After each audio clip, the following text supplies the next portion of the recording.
With Apple and Netflix coming out with their earnings this evening, it seemed like a perfect opportunity to demonstrate the difference between tymoraPRO's level charts and the regular chart trends, time frame charts that people are more familiar with. Here we have Apple earnings that just came out, and we see Apple is actually trading down now about 3.5%. And here we see on the bottom is the regular 1-minute chart, which I'm moving and resizing right now, versus the level chart above here. So now, right off the bat, you can see the big differences, and I'm going to resize this. I can use I can use the mouse, I can use the keyboard, using Control up and down arrow now. When we look at the 1-minute chart, let me bring this out as well. You see this spike here? Now, if you're just looking at a 1-minute chart, you might actually think that was some sort of a bad tick. We don't know exactly what happened. If you're trying to do some sort of a projection, you might actually want to just remove that altogether and assume it didn't happen. You're not really seeing inside of it. The tymoraPRO level chart is really looking to isolate the underlying movement in the stock along with the volume at each particular price level. So you're really isolating that activity regardless of what's actually happening on any particular time frame. So here we see in this one bar, this is everything that occurred in 1 minute, and it looks like maybe some sort of a bad tick. If we focus in on the level chart over here, we actually see what happened in that 1 minute period. We see this huge run up. We went up 19 points, and then immediately in that same minute retraced all the way back down 30 points. And that was off of initial down move of 9.25 points, which was that first bar over here. Next, let's take a quick look at Netflix, which had a huge move in the aftermarket. We're actually up 38, almost 39% right now, and we've actually come off the highs. Now again, we see on the level chart, we can get much more detail. Like here we have this huge move up, even on the 1 minute time frame. Basically just kept moving higher and higher until about about 440, and then we started to pull back. Now let's just look at this little pullback area here. You see, okay, there's some down moves coming in. Now let's look at that same move on the level chart. You see much more clearly each wave projection. You see here we had one wave, it pulled back. You see the volume coming in here. You have the green, the bright green, indicating volume buying pressure coming in. And then we made another leg down over here. Then we tried to make a third leg.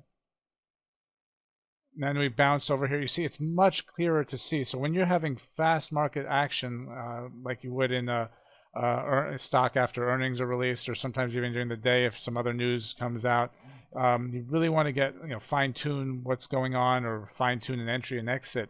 You want to refer back to this chart. There are similarities here, you could say, to a tick chart, but a tick chart, it just has so much information, it will move so quickly, you're still not going to really get that all the information in one shot that you need. Here it's really looking to isolate from the volume to the underlying movement, and even factor in a little bit of time in there.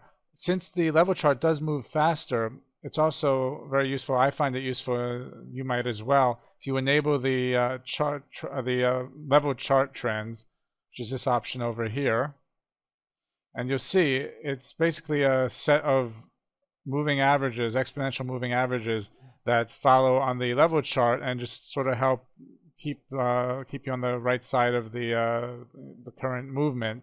And you see, like here we had these two larger waves down, and then we started trading back up again. Now we're sort of back in an uptrend. So one more tool in your arsenal that you can use to help garner the underlying buying and selling pressure.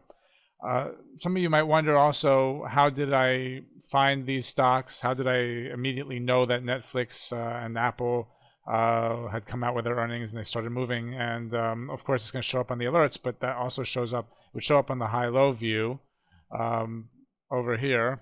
As we see, we have Netflix, we have Apple. It also shows up on the active view.